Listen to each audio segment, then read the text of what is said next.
Voulez-vous acheter des actions d'une banque? Si oui, voulez-vous acheter des actions de Citigroup? Nous allons parler des perspectives de cet achat.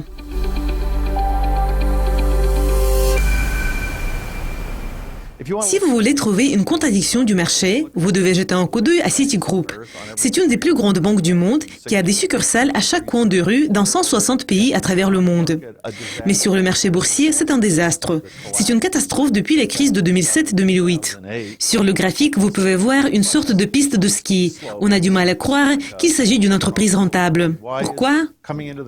Lors de la crise de 2008, Citigroup et Citibank, la plus grande franchise du groupe, étaient présents dans tous les pays, probablement sur tous les marchés. Et puis, ils ont perdu presque tout ce qu'ils avaient en termes de capital. Les actions ont été réévaluées. Elles ont reculé du niveau de près de 500 à environ 40-30. En termes qu'on avait autrefois, elles ont chuté de 58 à environ 2, 1,5. La question est de comprendre si la période difficile est terminée et si c'est une bonne décision de mettre les actions de Citigroup dans votre portefeuille. Probablement oui. Pourquoi? Les actions ne sont pas très chères.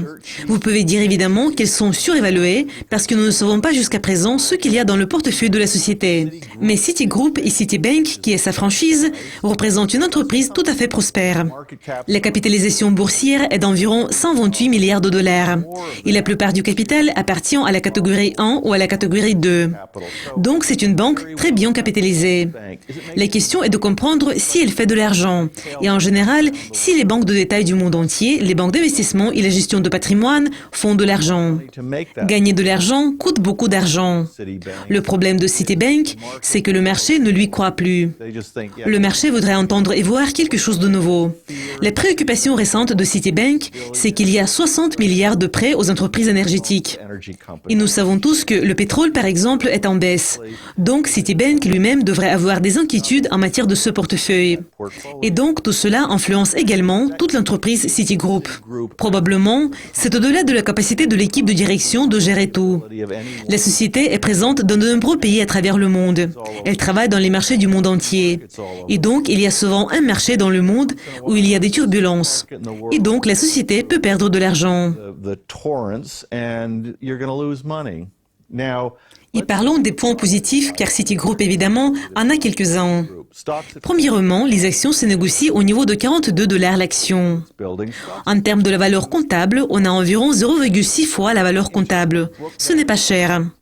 Cela signifie que vous payez 60 cents et vous aurez $1 en retour, ou même plus d'$1. Deuxièmement, les taux augmentent dans le monde entier, ou bien ils vont augmenter à un moment donné. Peut-être pas ce trimestre ou cette année, mais ils vont augmenter.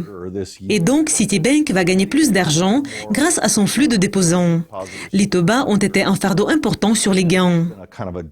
Donc, s'il n'y a pas de crise sur les marchés de l'énergie et si les taux d'intérêt progressent un peu, Citibank aura l'occasion d'améliorer ses gains.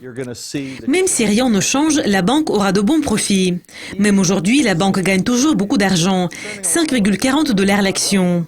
Le ratio cours-bénéfice représente 11-12 fois les bénéfices, pas 5 ou 6 fois les bénéfices pour une action de 70 $.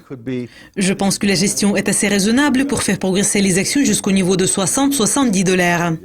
Pas demain, mais dans un avenir proche. Cela conclut cet épisode du conseiller en placement. C'était Matthew Stevenson en partenariat avec Dukascopy TV. N'oubliez pas, l'argent peut prendre soin de vous, mais il ne peut pas prendre soin de lui-même.